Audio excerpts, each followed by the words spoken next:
మే 7, 2020న విశాఖపట్నంలో ఒక పెను ప్రమాదం సంభవించింది. అక్కడ ఏమి జరిగింది, వాటి పర్యవసానాలు ఏమిటి, ఎటువంటి జాగ్రత్తలు తీసుకుంటే బాగుండేది, ఇప్పుడు ప్రభుత్వము ఎటువంటి సహాయ చర్యలు చేపట్టింది అనే వాటి గురించి మనం చూద్దాం. విశాఖపట్నంలో LG polymers India private limited అనేటువంటి సౌత్ కొరియా సంస్థ ఒకటి ఉంది. ఆ పేరులోనే ఉంది, అది ఒక అనేక రకాల పాలిమర్స్ని తయారు చేస్తుంది. అయితే ఇక్కడ విశాఖపట్నంలో ఉన్నటువంటి ఈ సంస్థ ఈ ఫ్యాక్టరీ నుండి ప్రధానంగా థర్మోకాల్ మెటీరియల్ తయారు చేస్తుంది. ఈ థర్మోకాల్ మెటీరియల్ ఎలా తయారవుతుంది అంటే, ఇందులో స్టైరిన్ మాలిక్యూల్స్ ఉంటాయి. ఇటువంటి స్టైరిన్ మాలిక్యూల్స్ తీసుకొని ఎన్ నెంబర్ ఆఫ్ స్టైరిన్ మాలిక్యూల్స్ కలిపితే దాన్ని మనము పాలిస్టైరిన్ అంటాం. ఇటువంటి పాలిస్టైరిన్ యొక్క మాలిక్యూల్ యొక్క సమూహం మొత్తం కలిపితే అది కండెన్స్ అయితే దానినే మనము థర్మోకాల్ మెటీరియల్ అంటున్నాం. కనుక ఈ థర్మోకాల్ మెటీరియల్ మనకు తెలుసు ఎక్కడెక్కడ వాడతారో. వీటిని సాధారణంగా మనం ఫ్రిడ్జ్లో ఎక్కువ చూస్తాం అలైన్గా, మనకి ఎప్పుడన్నా ఆ ప్యాకేజింగ్ వచ్చినప్పుడు. అట్లాగే ఎలక్ట్రికల్ అప్లయన్సెస్లోను, దాంతోపాటుగా టీవీ ప్యాకేజింగ్స్లోనూ ఇటువంటి వాడతాం. కనుక ఇక్కడ ఈ కంపెనీ ఎల్జీ కంపెనీకి కావాల్సినటువంటి థర్మోకాల్ మెటీరియల్ తయారు చేసేటువంటి ఒకనొక ఫ్యాక్టరీ. అయితే ఇక్కడ రా మెటీరియల్ ఇప్పుడే నేను మీకు చెప్పినట్లుగా స్టైరిన్ అనేటువంటిది. ఈ స్టైరిన్ని బహుశా ఇక్కడ తయారు చేయడం లేదు. ఇప్పుడు దాకా అందిన సమాచారం ప్రకారం ఈ స్టైరిన్ని వేరే ఎక్కడ తయారు చేస్తే ఆ ప్రోడక్ట్ని రా మెటీరియల్ ఇక్కడ వాడుతున్నారు. అయితే స్టైరిన్ తయారైనప్పుడు మొదట్లో ద్రవ రూపంలో ఉంటుంది. దీని యొక్క టెంపరేచర్ని కంట్రోల్ చేయడం ద్వారా దీన్ని లిక్విడ్ రూపంలోకి మార్చి దాన్ని స్టోరేజ్ చేస్తారు. ఇప్పుడు ఈ విశాఖపట్నంలోని ఈ ఫ్యాక్టరీలో ఇటువంటి స్టోరేజ్ ట్యాంక్స్ ఉన్నాయి, 2-3 ఉన్నాయి. అందులో 2400 టన్నుల కెపాసిటీ స్టోరేజ్ ట్యాంక్ ఉంది. కంపెనీ వాళ్ళు చెప్పేటువంటి సమాచారం ప్రకారం ఇందులో వాళ్ళు 1800 టన్స్ లిక్విడ్ స్టైరిన్ నిల్వ ఉంచారు. అయితే మనం గుర్తుపెట్టుకోవాల్సి ఉంటుంది, ఇది లిక్విడ్ స్టైరిన్గా ఉన్నప్పుడు టెంపరేచర్ని రెగ్యులేట్ చేయాల్సిన అవసరం ఎక్కువ ఉంది. దీన్ని మ్యాపింగ్ అంటాం మనం. మ్యాపింగ్లో ఆ టెంపరేచర్ రెగ్యులేషన్ చూస్తూ ఉంటాం, అది ఏమాత్రం పెరగకుండా. సాధారణంగా ఈ స్టైరిన్ విషయంలో కనుక అయితే 20 డిగ్రీస్ సెంటీగ్రేడ్ కన్నా కూడా ఎటువంటి పరిస్థితుల్లో కూడా టెంపరేచర్ ఎక్కువ ఉండకూడదు. ఒకవేళ కనుక ఆ స్టోరేజ్ ట్యాంకులో టెంపరేచర్ పెరిగితే ఆ లిక్విడ్ కాస్త వేడెక్కి వాయువుగా మారుతుంది. తత్పర్యవసానంగా ఆ వాయువుగా మారి వ్యాకోచించి వాల్యూమ్ ఘనప్రమాణం పెరిగి స్టోరేజ్ ట్యాంకుల మీద పెద్ద ఎత్తున ఒత్తిడి కలగజేస్తుంది. స్థాయి దాటితే ఆ స్టోరేజ్ ట్యాంకు పగిలిపోతుంది. ఖచ్చితంగా ఇదే జరిగింది నిన్న ప్రమాదంలో. కనుక ఎప్పుడైతే దీన్ని స్టోరేజ్ ట్యాంకులో ఉంచారో ఆ టెంపరేచర్ రెగ్యులేట్ చేసే మెకానిజమ్స్ని వీళ్ళు కొంత నిర్లక్ష్యం చేసినట్టు కనపడుతుంది. లాక్డౌన్ అవ్వచ్చు, ఇంకేమైనా అవ్వచ్చు, కానీ జరిగింది మటుకు నిర్లక్ష్యమే. ఎప్పుడైతే తిరిగి మళ్ళీ దీన్ని రీఓపెన్ చేసే ప్రయత్నం చేస్తారో అక్కడ టెంపరేచరు 20 డిగ్రీస్ దాటి ఉండే కొద్ది ఆ లిక్విఫైడ్ స్టైరిన్ కాస్త గ్యాసెస్ ఫామ్లోకి రావడం ప్రారంభించింది. ఆ టెంపరేచర్ పెరిగిపోతూ అది 35 డిగ్రీస్ సెంటీగ్రేడ్ దాకా వెళ్ళింది అనేటువంటిది ప్రాథమిక సమాచారం.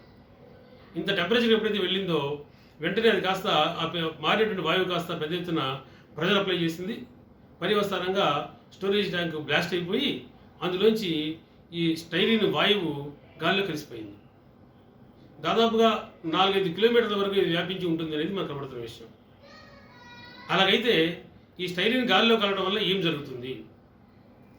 ఈ స్టైరిన్ గాలిలో కలిసినప్పుడు అది మానవుల మీద, జంతువుల మీద, మొక్కలు, చెట్ల మీద కూడా తన ప్రభావాన్ని 2 రకాలుగా చూపిస్తుంది. ఒక రకంగా ఏమిటి అంటే, ఈ స్టైరిన్నే శరీరంలో ప్రవేశిస్తుంది. స్ట్రైట్ అవే శరీరంలో ప్రవేశించి మన యొక్క శ్వాసకోశ సిస్టమ్ మొత్తాన్ని దెబ్బతీస్తుంది. అయితే దానికి కొంత మోతాదు లెక్కలు ఉంటాయి. ఉదాహరణకి ఈ స్టైరిన్ కనుక 376 ppm in 25 minutes ఎవరైనా వ్యక్తి పీల్చుకుంటే అతను ప్రమాదానికి గురవుతాడు. సైంటిఫిక్గా అంటే అర్థం ఏంటంటే, గాలి అణువుల్లో 1 మిలియన్ గాలి అణువుల్లో ఇటువంటి స్టైరిన్ అణువులు 376 కన్నా ఎక్కువ చేరి అటువంటి గాలిని 25 నిమిషాల సేపు కనుక పీల్చుకునే వ్యక్తి ఎవరైనా ఉంటే అతను రోగాల బారిన పడే ప్రమాదం ఉంది. కానీ ఇది ఒక సైంటిఫిక్ లెక్క. మొత్తం మీద కనుక చూస్తే ఎప్పుడైతే ఇది పగిలిపోయిందో, బ్లాస్ట్ అయిపోయిందో, ఆ స్టైరిన్ వాయువులన్నీ కూడా గాలిలోకి వెదజల్లబడ్డాయో దానిని పీల్చుకున్నటువంటి ఆ స్టైరిన్ పీల్చుకున్నటువంటి వాళ్ళు రోగపీడితులు అవుతాం కనపడుతుంది.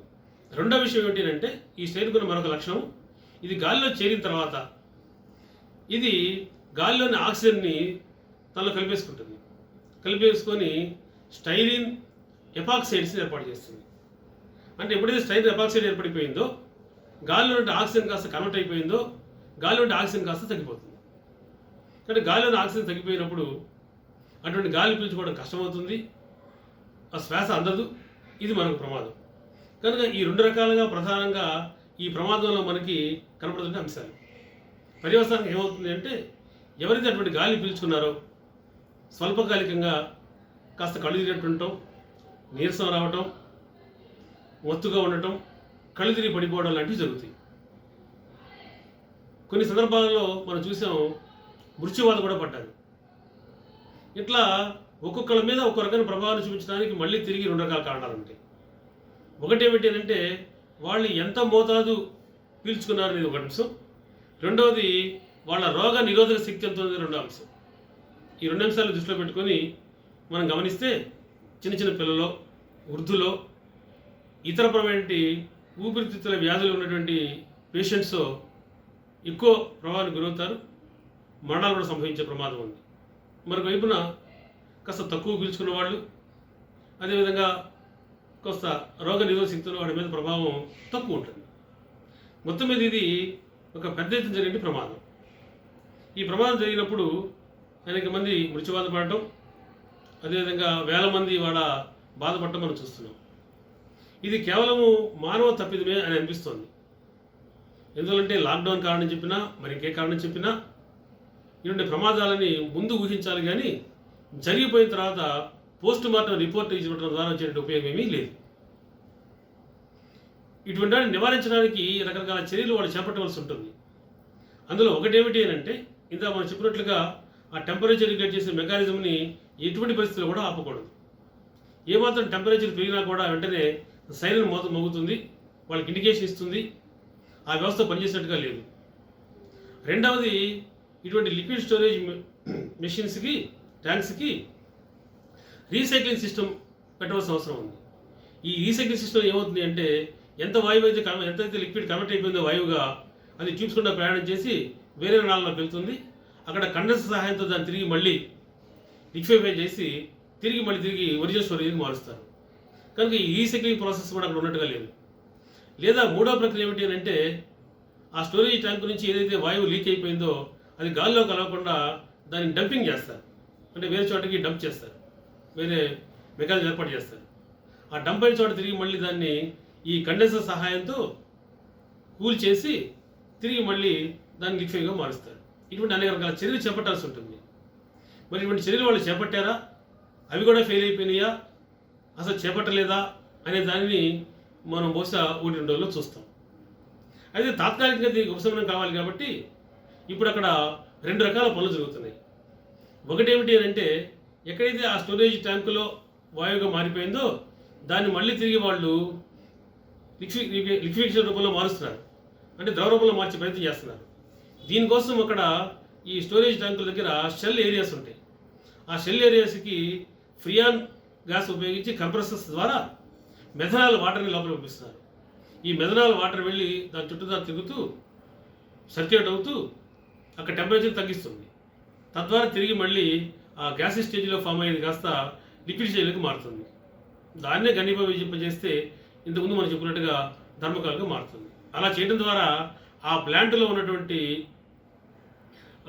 సమస్యని తగ్గించే ప్రయత్నం జరుగుతుంది.